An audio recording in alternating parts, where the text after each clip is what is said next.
Het Simmerblomke. Wij staan in Moddergat en Willem Dijkstra heeft dus een mailtje gestuurd. Hij wil heel graag zijn vrouw Gerry opjaan voor een mooi simmerblomke. Ja, samen hebben zij 4 baan en omdat hij op een garnalenkatter werkt, maakt zijn vrouw elke snee voor 4 dagen eten voor hem. Ja, en dan had ze in de A-ronde 3 hier ook nog eens bij de ouders verlen. Dus hij zei, ze staat voor iedereen klaar en ze verdient het zeker een keer een blomke.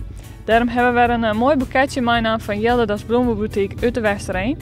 Dus nu zullen we zien wat we gaan verrassen kennen. Hangt hier al een mooie vlag. Hier wat fietsjes hier, wat is. Nou, ik zal even ombellen en dan zien we het wel.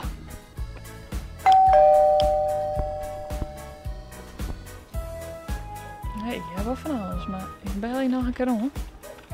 Oh nee, wacht. Er komt er iets aan. Ah, goeie.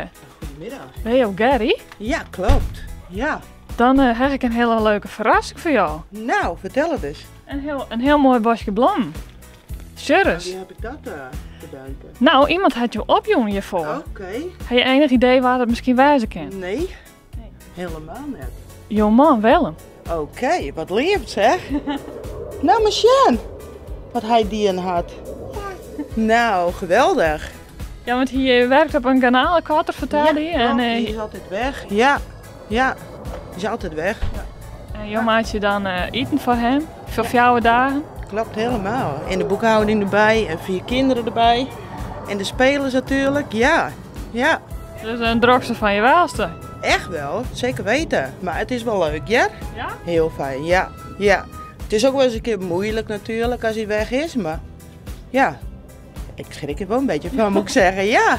Ja, en hij vertelde ook nog dat in de ronde 3 hier hij ook de beide ouders verleend. Ja, klopt. Ja. Ja, dat was een hele moeilijke periode natuurlijk, maar ja, je moet door. Ja.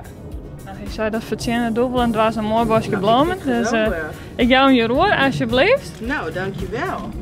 En dan moet we maar even een mooi plekje in het huis krijgen. En dan, je man is nou ook op een boot? Ja, hij ligt nou stil, dus we moeten nu 14 dagen stil liggen verplicht voor, nou ja, hoe noem je dat? Voor de kosten zeg maar. Want er bent te veel garnalen aanvoer en dan gaat de prijs natuurlijk weer naar beneden. En dat willen we niet. Nee. Dus hij ligt nu stil. Ja. Dus maar hij is dan wel al die tijd weg natuurlijk? Ja, hij is altijd weg. Ja, ja. Ja, de onderhoud vraagt ook weer, hè? Ja.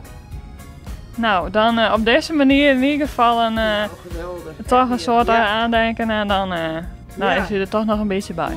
Zeker weten. Heerlijk. Echt heel leuk. Wist ook iemand die wel een simmerblomke verzinnen? Jou het on terug. Mail de namen en reden van die persoon die sto verrassen worst naar simmer@rtvnof.nl. Het Simmerblomke.